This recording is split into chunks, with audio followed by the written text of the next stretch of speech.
যথাযোগ্য মর্যাদায় রাজনৈতিক দল হিসেবে অন্যান্য রাজনৈতিক দল, বিদেশি কূটনীতিক এবং বাংলাদেশের গুরুত্বপূর্ণ ব্যক্তিবর্গ সহ একত্রে প্রধান উপদেষ্টা, আমাদের মহামান্য রাষ্ট্রপতি এবং আমাদের মাননীয় প্রধান উপদেষ্টার সাথে আপনি জানেন যে বিদেশি একজন মেহমান পূর্ব তিমুরের রাষ্ট্রপতিও আমাদের মুক্তিযুদ্ধের শহীদদের প্রতি সম্মান এবং শ্রদ্ধা নিবেদন করেছেন।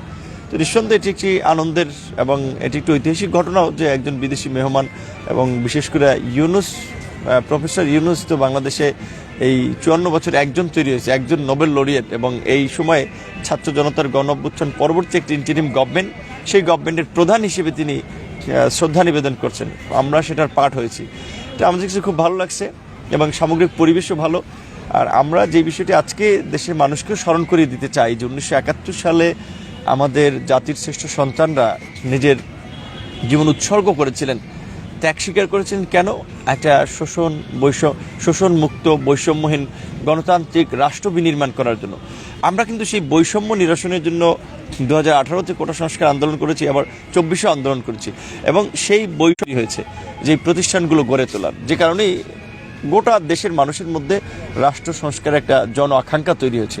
আমরা আশা করি যে অন্তর্বর্তীকালীন সরকার সেই রাষ্ট্র সংস্কারের দিকে এগিয়ে যাবে এবং জন আকাঙ্ক্ষাকে প্রাধান্য দিয়ে কর্মীদের সাথে সংঘর্ষে জড়িয়েছে সরকারি পতিত স্বৈরাচারের দোসররা, সেটা শহীদ মিনার, স্মৃতিসৌধ, বিভিন্ন জায়গায়। তো আজকে তো একটি সুন্দর বন্ধুত্বপূর্ণ পরিবেশে, যেটা বলছেন যে সহ অবস্থানে প্রধান উপদেষ্টা বা রাষ্ট্রীয় প্রোগ্রামের সাথেও তারা অংশগ্রহণ করেছে এবং দলীয় প্রোগ্রামেও তারা সেইভাবে শ্রদ্ধা নিবেদন করছে। এটা ঠিক যে যতই হোক আমাদের রাজনৈতিক দলগুলোর যে চরিত্র এবং তাদের যে কর্মকাণ্ড, যেটা গত 53 বছরে আমরা পর্যবেক্ষণ করেছি, তাতে ক্ষমতায় যাওয়ার আগে সবাই অনেক মুখরোচক কথা বলে, কমিটমেন্ট দেয়, কিন্তু ক্ষমতায় গিয়ে কিন্তু অনেকে ভুলে যায়। তো কাজে আমরা যেটা বলছি যে বারবার আমরা রক্ত দেওয়ার জন্য, রাজপথে লড়াই সংগ্রাম করার জন্য আমরা রাজপথে নামতে চাই না। এই বাংলাদেশের 53 বছরে একটিবার গণ অভ্যুত্থান হয়েছে, কাজে এইবার যেন একটা ইফেক্টিভ পরিবর্তন হয়, একটা স্থায়ী পরিবর্তন হয়। স্থায়ী পরিবর্তনে আমরা কি চাচ্ছি? আমরা একটা সুন্দর বিতর্কমুক্ত একটা শক্তিশালী নির্বাচনী ব্যবস্থা চাচ্ছি, আমরা একটা স্বাধীন বিচার বিভাগ চাচ্ছি, আমরা একটা জবাবদিহিতামূলক আপনার জনবান্ধব প্রশাসন চাচ্ছি, আমরা একটা স্বাধীন ও শক্তিশালী গণমাধ্যম চাচ্ছি। এই সংস্কারগুলো যদি এই অন্তর্বর্তীকালীন সরকার না করতে পারে, এই সংস্কার ছাড়াই যদি নির্বাচনের আয়োজন করে কিংবা নির্বাচনের পথে হাঁটে, তাহলে বাংলাদেশ যে পথে ছিল সেই পথেই থাকবে। আমরা তো সেটা হতে দিব না। আমাদের পরিষ্কার কথা, অন্তর্বর্তীকালীন সরকারের জন্য অনেক চ্যালেঞ্জ আছে, বিশেষ করে পতিত স্বৈরাচার সরকার যেভাবে দেশকে ঋণে জর্জরিত করে রেখেছিল, বিদেশি ঋণের ফাঁদে, এবং যেভাবে দেশের আর্থিক প্রতিষ্ঠান থেকে শুরু করে বিভিন্ন প্রতিষ্ঠানকে ধ্বংস করেছে, সেগুলো এই সরকারের জন্য চ্যালেঞ্জ। সেই চ্যালেঞ্জ মোকাবেলা করে সরকার এগিয়ে যাবে, আমরা তাদেরকে সহযোগিতা করতে চাই।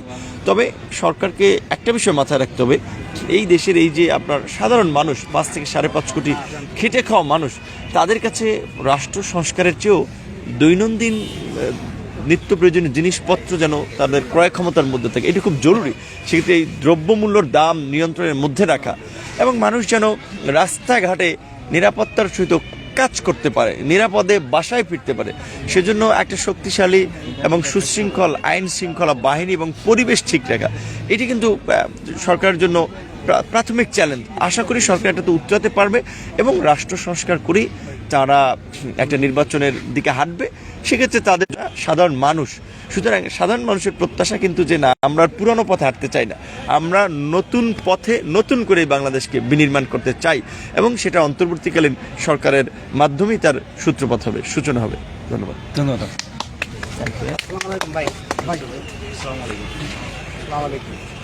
প্রিয় দর্শক, আপনারা দেখতে পাচ্ছেন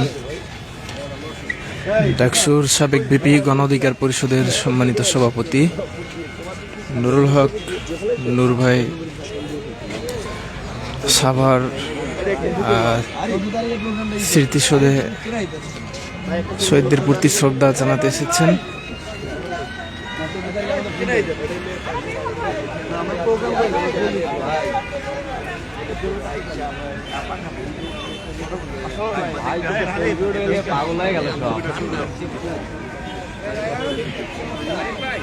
ভাই